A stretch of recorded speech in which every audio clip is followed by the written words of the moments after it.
You know how they say, keep your friends close, but your enemies closer? What if your enemy is your brother? This story is the first in an 8, probably 9 part series. And this is the first in this series, and it's called Dirty Kisses by Kenya Wright. This book took me through so many twists and turns. The series did. This book starts with a murder of a key person in the Russian crime syndicate. This person is the person who washes the money. Now, he has been murdered, but in such a vicious way. Head of this crime syndicate has now come to New York, which is a big problem because where he goes, heads roll, literally. And so he comes and he's like, I want to see where the body is. I want to see what happened. Take me to this space. He has a brother, and his brother is his stepbrother. The stepbrother was the one who was supposed to take over the crime syndicate, but because he likes to dabble, and not just dabble, because he is a gay man, he couldn't be the head of it. So this young man, who's not his biological brother, but the brother who his father took him in, his father became in love with his mother. He took him in, him and his sister, and so now he is the head. His name is Casimir. Casimir is the one that you do not want to fuck with because he will shoot you and never ask questions because he has the FBI on payroll, he has the CIA on payroll, he has MI6 on payroll, he has the presidents on payroll, he has everyone that he needs to on payroll, plus he has nuclear warheads. So this is who this character is. He gets to this place in New York. Let me just go back. He's not even supposed to be in New York because he's on the FBI wanted list. He's one of the top 10, but he's still in New York. And he's like, I want to see where he was murdered. Take me to it. And they're like, we have a witness. He's like, okay, let me see this witness. So they take him and they see this witness whose name is Daryl. Daryl is a young black guy, and at first, Casimir was going to try to do everything that he could, which means, of course, terrorize him in order to get what he needed. But his brother's name is Seth, stopped him and said, no, I don't like to see blood. I don't like all this. Like, let's just go and find who he says we need to find. So Daryl says, I can take you to my sister. Your sister taught the guy that died everything that he knows. So if you want the real person that's going to do what you need them to do, let me take you to my sister. Emily is 21. She has her very own gallery where she has her work up. Someone has commissioned her to paint images of lions. Casimir's nickname is the Lion. Now, Casimir does not believe in coincidences at all. He believes that everything happens as it's supposed to. He believes in a lot of spiritual things, the moon, everything that has to do with astrology, tarot cards. He is all about that. He doesn't, again, believe in coincidences. So when he gets to Emily's studio, he sees that there are so many images up that she has done as an artist about lions. So he is immediately intrigued, and he goes to her and says, I need to talk to you. Now, Emily is not by herself. Emily has 3 people that she is always in cahoots with. It's her brother Daryl, it's a guy named Maxwell, and it's another young lady named Kennedy. They have grown up together. They had a very tragic upbringing, and because of that, they are Harlem kids. They are Harlem kids through and through, and they run the city, run the street, and they make sure that they are abreast of everything that's happening in their area. They knew immediately that they were Russian. Without even talking to them, they just knew. And so Casimir says, I need to talk to you. Where's your office? And so he walks and says to Emily, we have a problem. I have your brother. And she doesn't show that she's afraid. She's just like, what do you need? Because her brother is always getting in trouble. So he says, listen, I need you to wash my money. But before he says that, he says, what would you do if I needed to have X amount of money taken care of? What would that look like for you? And so she breaks it down of what she would do. He says, okay, you're hired. And she's like, I didn't even, he's like, no, you're coming with me. We're going to be watching you. I'm going to leave a man at your door. You now work for me until I say otherwise. And if not, I'm going to kill your brother. So she's like, fine. Emily has all of these disguises, so you really never see who she is. She always has a wig, and she dresses the part based on who she needs to speak with and what she needs to do. Emily also has a problem, and I'm not going to tell you what this problem is, but it's a really big fucking problem. And the men who are around her have been taking care of this problem, and she does not know. So that also plays into a part of this entire story and the series. So as the Russian is leaving, he has a conversation with his brother who is there with him. And he's like, this is not a coincidence. I was supposed to meet her. And she doesn't know who commissioned these works, but I feel like this is something that was supposed to happen. Like, we were supposed to meet. The brother is like, yeah, all right, whatever. You just like a woman, so it doesn't even matter. You just want to get, your dick wet. And he's like, no. This is something different. And so what ends up happening is, as I said, because Emily is a student of the street, Emily built or has her gallery on top of a space where there are tunnels. She knows all the tunnels because when they were younger, that's where they would hide out so they wouldn't have to go through the foster care system. And so what she does is, because she knows they are watching her gallery and she doesn't want them to know anything about what's going on, and she needs to figure out what's going on and what they have on her and what they have on her brother, she changes her clothes. She puts on her outfit that she would as if she was just walking around the street in Harlem, and she goes through the tunnel system. They lose her, and when they lose her, they lose her shit. They lose their shit. Because Casimir, again, is not the person to fuck with. So Emily is finally caught, and he's like, where were you? And she says, I just went for a walk.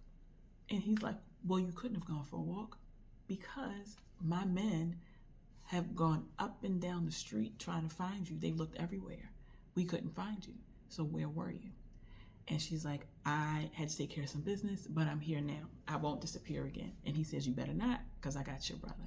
And so he tries to put her in this awkward situation, but instead of her feeling like she's going to be awkward, she gets aroused. And so he is intrigued. And from then on, you see this cat and mouse play out. Not cat and mouse, cat and lion type of situation play out. And he actually ends up calling her the mouse. That's his nickname for her, Mouse. What ends up happening is she realizes that in order to get her brother out of this fucked up situation that he's in, she has to work with this guy. And so she knows all the key players in New York City.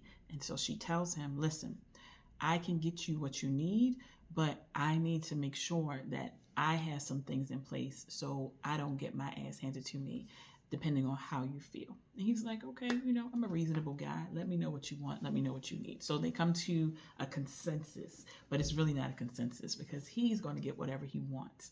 So he's like, listen, the only thing I'm worried about is that you take Luca, who's his right-hand man, and he has to watch you. He's going to be in your space every day, all day, and in your face. You cannot and will not do what you did before where we couldn't find you. And I'm going to also find out how you did it. She's like, okay. They put cameras in her house, and she knows it. She knows they do. So she gives him a little striptease, but then cuts it off and then goes and sits on the couch with Luca. With all that back and forth, he starts to, again, as I said, be intrigued by her, but he also starts to see a little of himself in her. And he's in his 30s, I believe, like maybe is 30. And again, she's 21. I don't know what's up with these authors in these young ages, but she says, okay, if you want to play this game to herself, we can play this game. Because again, I told you, she is used to being whoever she needs to be in order to help her band of merry bandits, especially her brother, get out of all types of situations. So after the initial meeting, they meet again because he wants to take her to the bank. He wants to take her to the bank so she is able to put her name on all of his accounts. Now, this is where things get interesting. Very interesting. She dresses up So Emily dresses up and she has on her skin tight outfit with her shoes. She's a very short, curvy woman, and she has on one of her favorite wigs, and she has a name for each of her wigs. And she sees him and she tries to play cool, she tries to play coy, but still sexy. And so again, he likes her because of their initial meeting when she wasn't scared. And again, he is the head of this crime syndicate, and he knows that just by showing up, not even saying anything, or just by people hearing his name, that he has people running scared or peeing on themselves or some other form of embarrassment. She played it cool. So he is like, I like her. I like her for this reason. As they're driving to the bank, they have a little tit for tat going back and forth because she still, again, wants to have autonomy over herself, even though he wants her to work for him. And he's like, listen, I like you. I like you a lot. And she's like, okay, but I don't want to work with you forever. Like, I want to have a certain set of rules in place to guide us as we are working. And okay, you like me, but yeah. And he's like, no, I don't think you understand. So they get to the bank, they step out. She's looking around and she's like, we have to get back in the car. We have to get back in the car right now. And he's like, okay. They get back in the car. She says, there are Jamaicans all around. They're there, there, and there. Do you see them? And he's like, oh, I would have never realized like that is what was going on. They have all these men around them with dreadlocks who are standing as if they're walking, standing as if they're walking. They are there as if they're reading a newspaper, but obviously they're not. They're looking like they are working on the street somewhere, and then they look up and they see them all around them. And he's like, who are they? And she's like, they're the Jamaicans. This means that we're being watched, and there are too many of them. We need to try something else. We need to go somewhere else. He's like, no, I'm never running. You will never see me run from anybody. Like, do you know who I am? She's like, okay, so what's the plan? So they drive around, and when they drive around, they go into a parking lot. When they go into their parking lot, a van comes and blocks them in. So he's like, okay, how many people do we have? He's talking to his right-hand man, Luca, who was in the limousine with them.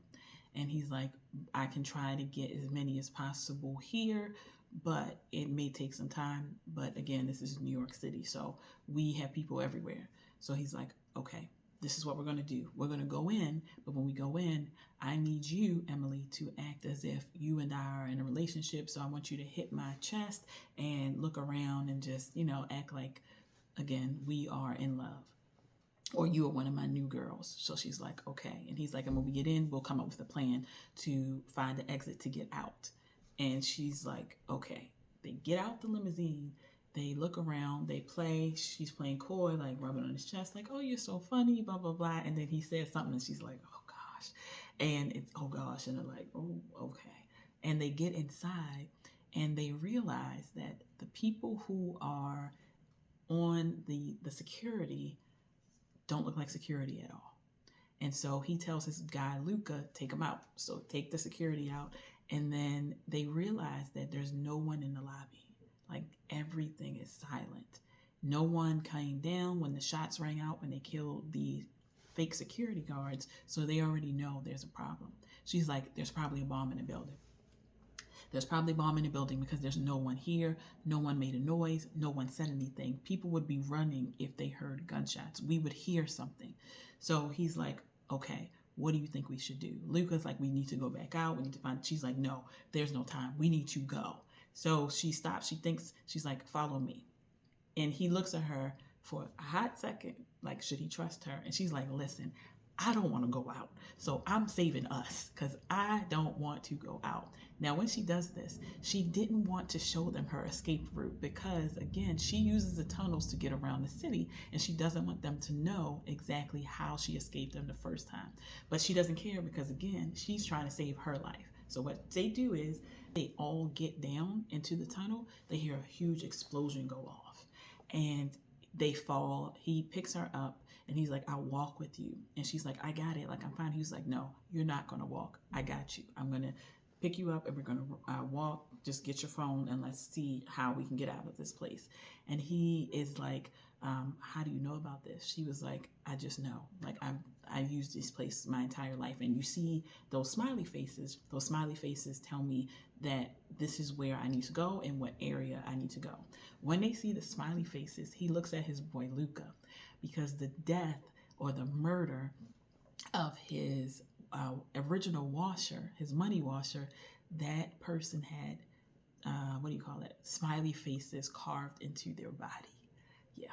So they look at each other, but they don't say anything. So he says to Emily, which way do we go? And they walk. He's carrying her the entire time. And when they get to her studio space, her gallery space, she was like, here, this is where we go up. So he sends Luca up first to look around. They come out, and Luca is like, we have a problem. And he's like, what do you mean? He's like, there's a dead woman in the gallery. And he's like, okay. And so Emily's like, what? That's not possible. Like, nobody know what? And so she walks out and she realizes that it's her friend Kennedy. Kennedy has been murdered in her gallery. And so, again, she is dealing with death. She has a lot of tragic things that she's dealt with in her life, but this is just one on top of another. And so Kennedy was her very best friend. Again, they have been together since they were young children. And so she now is at a point where she is just like, this is too much. My brother is gone. I don't know what's happening with him. And now my best friend is murdered. I don't know why. I don't know what's going on. And I need a moment. And so she goes back into her office, and Casimir comes in. He sees that she is upset, so he goes to console her. Now, this is different for him because, again, he is a straight stone cold killer. When I say killer, he's a killer. And he's never been in a relationship. He's 30, but he usually just finds women, he takes care of them, and then once they finish with what he feels like is an adequate time, he goes on to the next one. Because in his world, his family members who have been married, have girlfriends, they've all been murdered, or a lot of them have been murdered, and he doesn't want that same fate. So he, instead of having relationships, decides just to have like comfort women. And I feel like that is not the word to use. Immediately when I said that, my mom was like, don't do that. So I'm gonna go back and say he uses women who he finds intriguing, gives them an apartment, gives them money, and then they are kept women. That's the word I'm looking for, kept women. And so he realizes that he doesn't want Emily to be a kept woman. He really enjoys being around her. He likes her mind, and she saved his life. So he's like, listen, you saved my life. I'm going to give you 2 favors. 2. And you can ask me for anything, and I will give them to you because you saved my life. And this starts the progression of their relationship. And they do have sex. I'm going to tell you, this is a spicy, spicy book. All of them are actually really spicy. But they have sex, and that is her way of coping. And she tries to then like disassociate, but he brings her back and is like, no, you have to be here. You have to be present. And so what ends up happening is no one knows that they are actually alive, and they keep it that way. So they go back into the tunnels, and they end up going to her home. When they get to her home, she bought this building. This is a building that she used to live in Harlem. And each of the other people that I said, Kennedy, Maxwell, and Daryl, her brother, all have apartment buildings in this building. This building is a tragic space for them because this is where their life changed. Hers changed in a most horrific way, but all of them were changed. And she bought the building. So when they get to the building, they try to go through the basement. She freezes up. He sees it. He's not sure what happens. And so he's like, what's going on? Like, what's happening? She doesn't say anything. And so he's like, we need to go into the building. Like, we shouldn't be out here.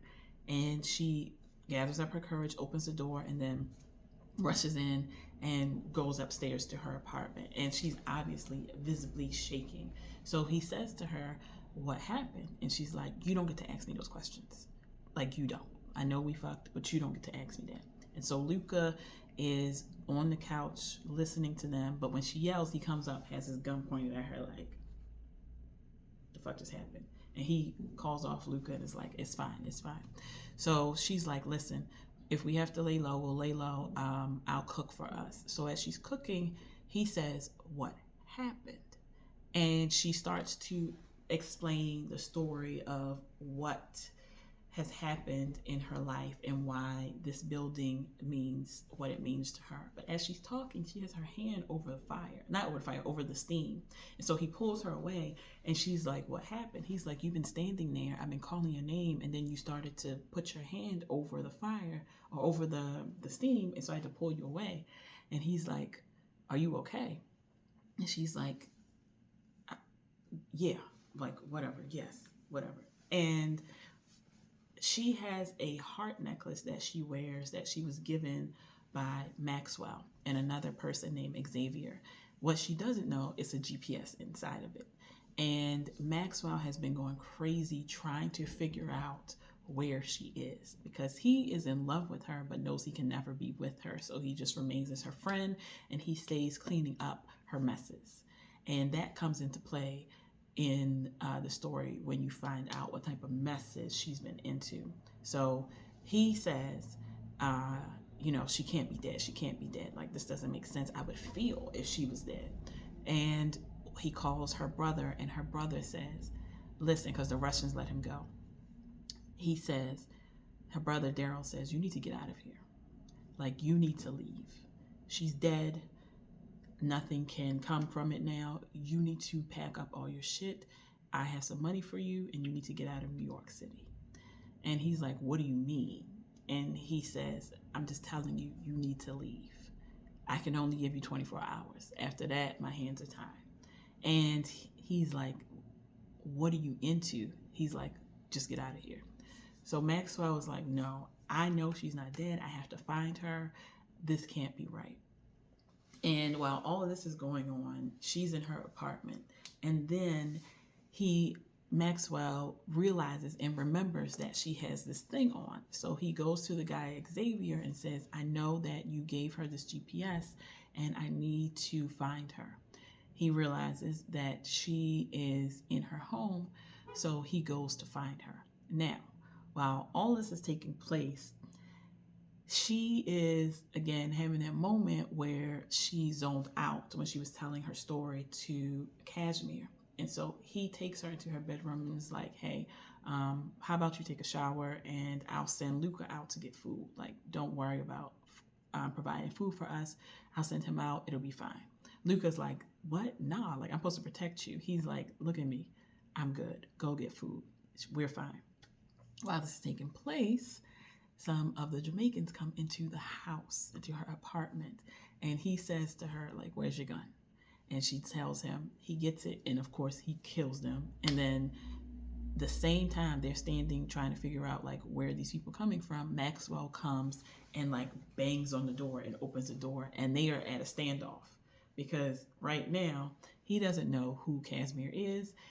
He's seen him, but he doesn't really know why he's there, and he doesn't see Emily, but he also is like, what the fuck is going on? So Kashmir says, who are you? He's like, nah, who are you? You're in this apartment.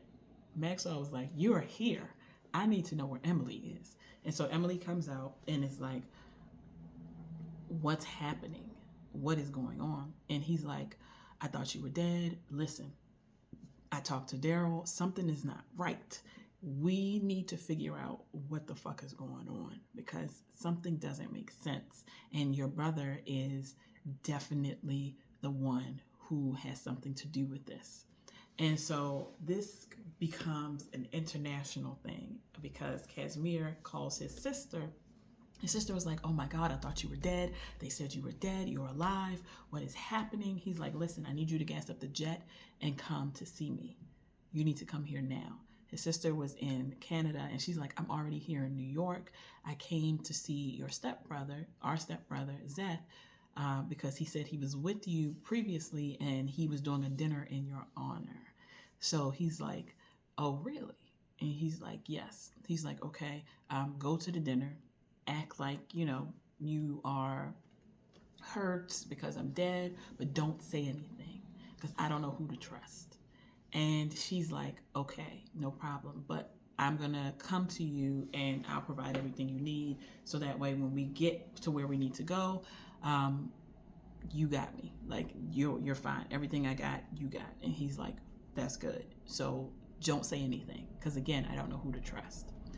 This entire thing happens within like a week of them meeting, where they are going through international places where they are still trying to figure out who is after them. In the end, the top people have to die because, again, their families are the ones who are after them. And so throughout the story, you see Casimir falling more in love with Emily, calling her his little mouse, and you see her at odds with finding herself in love with this person, but also finding out that while she has been living this life, she has a separate life where her brother and Maxwell have been cleaning up after her. I'm not going to tell you what happens, but they've been cleaning up after her because she's been doing some awful things and she doesn't realize it. And so now she is at a crossroads of trying to figure out why her brother has betrayed her, who she can truly trust, but also having this man who's like, you're mine now. Like, you are not going anywhere. I want you to be with me because you've now saved me. I think she saved him like twice. And he's like, you are going to be right next to me in everything I do. And that's just how it's going to be. Like, there is no other way. I don't care if another man touches you. If he touches you, he's dead, but you're still with me. And so this starts off a series of events because they fall in love. Listen, if you want to read a book that is definitely about gang-related shit, that has torture, because there's torture in there, that is also like a case of whodunit, mystery, suspense, thriller, this is this series. I think, as I said, there are 8 in this series. I couldn't make it through. I think I stopped at like the 6th or 7th one because the story took a turn and I couldn't do it. Maybe another time I'll finish it, but I just could not because I did not like what the author did. I just was like, what? Why would you do that? So I stopped there, but it was still a good place to stop. And if you are looking for something that's going to hold your interest, hold your attention, that has some crazy sex scenes, and I won't say crazy, but it's a lot of sex. These two have sex all the time, everywhere, like every day, every hour, all types of shit that has a little bit of mystery and intrigue, that deals with the tarot cards and spirituality and things like that. This is your book. This is your book. If you do read it, let me know what you think. Again, I think I stopped at like 6 or 7 in the series because, again, I couldn't get with it. But I would love to know how you felt about it.